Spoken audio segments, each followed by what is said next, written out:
Ini buat apa? Step up atau step down? Step down. Perlahan.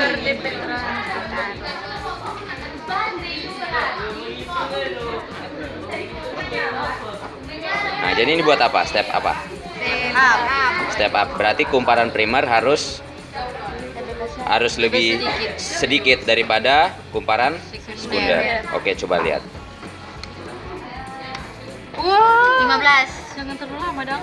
Oke, jadi berhasil ya mengalami peningkatan. Cuma sifat kembali. Berat sekali kan.